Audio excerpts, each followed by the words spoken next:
In a world where the day-to-day discourse is almost exclusively defined by mawkish displays of performative outrage, it can be difficult, impossible even, to determine what you're supposed to be upset about on any given day, whether it's the war in Eastern Europe, the war in the Middle East, high inflation, rampant homelessness and drug addiction, the looming threat of a shooting war breaking out between the Texas National Guard and the illegal alien concierge service we used to call the Border Patrol. More on that in the main segment. And I could go on at some length, but the point is, there is no shortage of things about which to be indignant. But which thing is today's current thing? Where is one supposed to direct one's rage-gasming when there are so many potential targets? Well, for a question like that, it's probably best, as it often is, to take our moral guidance from woke Twitter. And of all the things that are wrong, both in the country and in the wider world more broadly, what is woke Twitter most upset about today? The Barbie movie didn't get enough Oscar nominations. Now, if you're a normal person with a functioning sense of good taste, you might be asking, wait, the Barbie movie got Oscar nominations? Yup. It sure did. 8 of them, as a matter of fact. A 2-hour-long toy commercial interspersed with insufferable third-wave feminist moralizing has just received 8 Academy Award nominations. That is a real thing. But that's pretty much what the Oscars are now. The Academy got so spooked around 8 years ago, first by the Oscar so white thing and then by the Harvey Weinstein scandal, they decided to just untether these awards from any concern for quality or innovation or artistic merit. And they just give a whole shitload of nominations to whatever movie made the most money that year. And that's how you wind up living in a world of Oscar racial quotas where a fucking Barbie movie receives 8 nominations. And just to put the absurdity of it all into some sort of historical context, I submit the following selected list of pictures that also received 8 Oscar nominations in ascending chronological order. Mutiny on the Bounty, A Star is Born, Wuthering Heights, Casablanca, The Best Years of Our Lives, An American in Paris, Marty, Bridge on the freaking River Kwai, To Kill a Mockingbird, A Man for All Seasons, The Sand Pebbles, Fiddler on the Roof, The French Connection, The Poseidon Adventure, The Towering Inferno, All the President's Men, Close Encounters of the Third Kind, Apocalypse Now, The Elephant Man, Raging Bull, Raiders of the Lost Ark, The Right Stuff, Prizzi's Honor, A Room with a View, Witness, Platoon, The Remains of the Day, A Beautiful Mind, No Country for Old Men, The Dark Knight, Inglourious Bastards, Inception, Arrival, and Dunkirk, just to name 35. According to the world-renowned film experts at the Academy of Motion Picture Arts and Sciences, a 114-minute-long commercial for Mattel's flagship toy line belongs on the same level with all those pictures I just listed. How many nominations would have been enough? Well, the wokesters don't like to get into specifics all that much, as you may know. They prefer to leave things open-ended, so they don't tell us what number of nominations would have satisfied them. They just want us to know that with all due respect to the late, great Dick Van Patten, 8 is most decidedly not enough. And the anger seems to originate from the fact that none of the 8 nominations went to Margot Robbie, the lead actress, or Greta Gerwig, the director of the piece. And could it be that the members of the Academy simply thought there were 5 more deserving directors and 5 more deserving lead actresses? No, it could not. The only explanation, say the woke Twitterati, is sexism and patriarchy. Which is a bit confusing, since I'm pretty sure the 5 nominees for Best Actress are all women. So how do you arrive at a sexist patriarchal conspiracy just because one certain woman wasn't on the list? Unclear. And you know what else just confuses the living shit out of this reporter? This whole idea of Barbie being a feminist icon. Because I am old enough to remember living in a world, as you probably are too, where feminists hated Barbie with the white-hot burning intensity of 1,000 suns. For decades, we heard all about how it was Barbie herself who was an agent of the patriarchy. Blonde hair, long legs, pretty face, it is everything feminists are supposed to revile. Barbie promotes unrealistic expectations of female attractiveness, they wailed. She causes body dysmorphia and eating disorders in young girls. Barbie is pure evil and ought to be banned by the government, goddammit. And surely I can't be the only one who remembers this. For decades, we heard this sort of talk from the angry, bitter, hairy-legged, radical feminist crowd, and then one day, it all just stopped. As soon as we had Black Barbie and Latina Barbie and Body Positivity Barbie and Wheelchair Barbie and One-Legged Blind Eskimo Barbie and the executives at Mattel had duly learned to speak fluent Wokesterese, well, the feminists called off the dogs and all was very quickly forgiven, and they all became enthusiastic, water-carrying proponents of a toy line they used to hate even more than shaving their armpits. And now we have Barbie, woke feminist icon, and say what you will about the wokesters, they are nothing if not principled.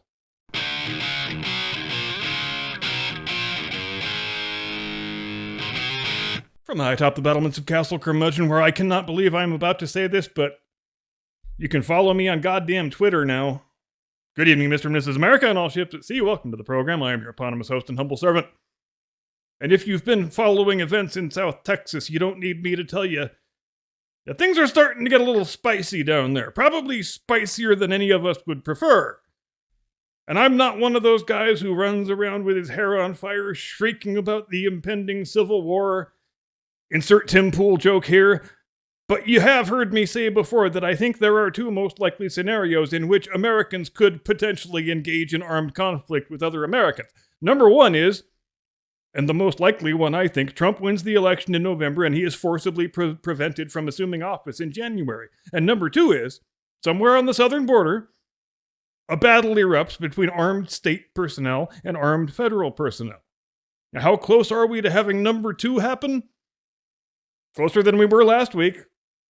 Perhaps even closer than we have been at any time since the Compromise of 1876. And whose fault is it going to be if the Border Patrol and the Texas Guard start shooting at one another? President Joe Biden, and him alone. I'm not even going to throw the enemy saboteur Mayorkas in there because it's Biden's administration and Biden's policies, and the buck stops with the president. In this case, a president who simply refuses to perform one of the most basic functions of his office, which is safeguarding the security of our national frontiers. And why does he refuse? Well, because it's been an article of faith in the Democrat Party for 50 years, Joe Biden's entire political career, in other words, that mass illegal migration is politically advantageous for their side, and it helps them win elections. But they used to at least pretend like they cared about border security because it gave them political cover. When uncomfortable questions were asked, back in the Obama administration, for example, each time there was a question about him being too soft on illegal immigration, his lackeys and his surrogates would just reflexively blurt out, "President Obama has deported more foreign aliens than any president in history." And that was true. It's not the whole truth, obviously, because the reason he was able to have the highest number of deportations was because he had also allowed the most people to ingress the country in the first place. But Obama was an astute politician. He knew that the "I've deported the most illegal aliens" claim would insulate him as much as he needed to be insulated, and it did. Joe Biden, on the other hand, is not an astute politician. His approach has been to drop the mask entirely, to throw the border wide-ass open, to not make any pretense to the contrary, and to send his subordinates into Congress to simply lie about it all under oath. There is no fact-based argument whereby any official in this administration can claim with a straight face that they are making a good faith effort to faithfully enforce our border security laws, as they have all sworn a solemn oath to do. Because clearly, they just don't care about appearances anymore. They don't care about plausible deniability anymore. They are going to pack in as many tens of millions of illegal aliens as they humanly can, and that's all there is to it. And if you're the governor of a border state, as Greg Abbott is, that situation's going to get pretty damned intolerable pretty damned quick. Joe Biden's refusal to fulfill his duty makes it impossible for you as the governor to fulfill your own duty, which is to provide services to Texans and keep Texans safe and secure. And Abbott deserves a hell of a lot of credit for doing what he started doing early last year. Putting Joe Biden's illegals on buses, driving them up to Democrat sanctuary cities, and dropping them the hell off. So, to all intents and purposes, Chicago and New York are border cities now, as well they should be. Because the people who author wrong-headed destructive policies shouldn't be safely insulated from the ramifications of the policies they promote. I call that fair play. And it has changed the national conversation for the better. Even a lot of Democrats, minority Democrats especially, have had to come around to the realization that allowing unlimited numbers of random foreigners into the country causes material harm to American citizens and American communities and is not sustainable in either the long term or the short term.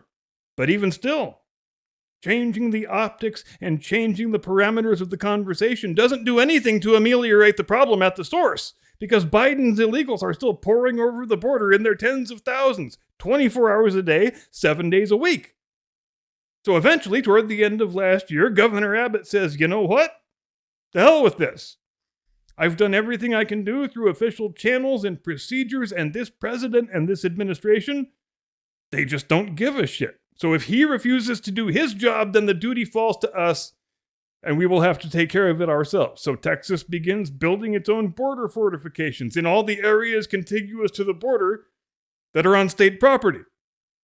They put up some floating barriers in the middle of the river. Elsewhere, they build container walls. Elsewhere, they put up razor wire. And the feds? Well, they didn't like that very much at all. You bastard Texans are interrupting the smooth operation of our illegal alien concierge service, and we cannot have that, they pleaded. But wait, I hear you say. Don't we have a conservative majority on the Supreme Court? Can't we rely on them to come down on the side of sanity and security and state sovereignty? No, we cannot. Because John Roberts is a gutless turd of a swamp creature who concerns himself far more with the appearance of independence and bipartisanship than he does with the letter of the damn law. And Amy Coney Barrett, who was supposed to be as solidly conservative gets, she went along with him on this one. And so you get last week's 5-4 ruling saying Texas has to tear down their barriers and stop interfering with Biden's industrialized human smuggling operation. But if you've read that majority opinion, you may have noticed an interesting omission. The court did not hold that Texas had no right to put up the barriers, only that they are required to either take them down or not interfere with the feds taking them down. And Governor Abbott, much to his credit, he noticed that omission. So he issues a statement saying, fine, you guys go ahead and tear the things down, but our boys will be right behind you, putting them back up. But I don't want to paraphrase this thing. I want to read it out in its entirety, not just because it is legally and logically sound and very well written, but because it's likely to wind up being an historically important document, I think. Quote, the federal government has broken the compact between the United States and the states. The executive branch of the United States has a constitutional duty to enforce federal laws protecting the states, including immigration laws on the books right now. President Biden has refused to enforce those laws and has even violated them. The result is that he has smashed records for illegal immigration. Despite having been put on notice in a series of letters, one of which I delivered to him by hand, President Biden has ignored Texas's demand that he perform his constitutional duties. 1. President Biden has violated his oath to faithfully execute immigration laws enacted by Congress. Instead of prosecuting immigrants for the federal crime of illegal entry, President Biden has sent his lawyers into federal courts to sue Texas for taking action to secure the border. 2. President Biden has instructed his agencies to ignore federal statutes that mandate the detention of illegal immigrants. The effect is to illegally allow their en masse parole into the United States. 3. By wasting taxpayer dollars to tear open Texas's border security infrastructure, President Biden has enticed illegal immigrants away from the 28 legal entry points along the state's southern border, bridges where nobody drowns, and into the dangerous waters of the Rio Grande. Under President Biden's lawless border policies, more than 6 million illegal immigrants have crossed our southern border in just 3 years. That is more than the population in 33 different states in this country. This illegal refusal to protect the states has inflicted unprecedented harm on people all across the United States. James Madison, Alexander Hamilton, and the other visionaries who wrote the U.S. Constitution foresaw that states should not be left to the mercy of a lawless president who does nothing to stop external threats like cartels smuggling millions of illegal immigrants across the border. That is why the framers included both Article 4, Section 4, which promises that the federal government shall protect each state against invasion, and Article 1, Section 10, Clause 3, which acknowledges the state's sovereign interest in protecting their borders. The failure of the Biden administration to fulfill the duties imposed by Article 4, Section 4 has triggered Article 1, Section 10, Clause 3, which reserves to the state the right of self-defense. For these reasons, I have already declared an invasion under Article 1, Section 10, Clause 3 to invoke Texas's constitutional authority to defend and protect itself. That authority is the supreme law of the land and supersedes any federal statutes to the contrary. The Texas National Guard, the Texas Department of Public Safety, and other Texas personnel are acting on that authority as well as state law to secure the Texas border. Signed, Greg Abbott, Governor of Texas, 24 January 2024, end quote. And make no mistake here, this is very much a throwing down of the gauntlet. This is Abbott telling Biden he better think long and hard about his next move and how much he wants to escalate this thing. Obviously, we're going to wind up back in the Supreme Court sooner than later.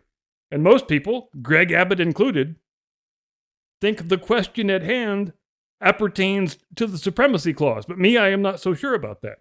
I think it would make, if I was making the case here, I think I would make it a 10th Amendment test case, because we need a 10th Amendment test case, because it's still an open question. Is the 10th Amendment a one-way street or a two-way street? As we all know, the amendment states that all powers not granted to the central government by the Constitution automatically devolve to the states. But does that devolution also apply to federal negligence, or as in this case, the conscious and deliberate refusal of the central government to fulfill its constitutionally mandated duties? The Biden administration seems to think that its own authority in a case like this is absolute and unreviewable. The Texas position, if we were making this a 10th Amendment argument, would be to say, all right, if the central government chooses to abdicate its own duties, then under a two-way reciprocal reading of the amendment, then those duties can and should devolve to the states. Whereas Biden, of course, wants to be able not only to throw open the border, but to prevent the individual states from doing anything to assume the responsibilities that he has chosen to abandon. And don't get me wrong, the Supremacy Clause argument is a perfectly good one. I just think the 10th Amendment argument might be better. And I would be especially interested to read what Justice Thomas might have to say on the matter. In the meantime, let's hope Biden backs down like the soft, cowardly douchebag he is, and nobody gets themselves an itchy trigger finger. Thanks very much indeed for watching. I will see you Sunday. Blast Radius, 8 Eastern, 5 Pacific. Have a great day and a pleasant tomorrow. Do not comply. Get off my lawn.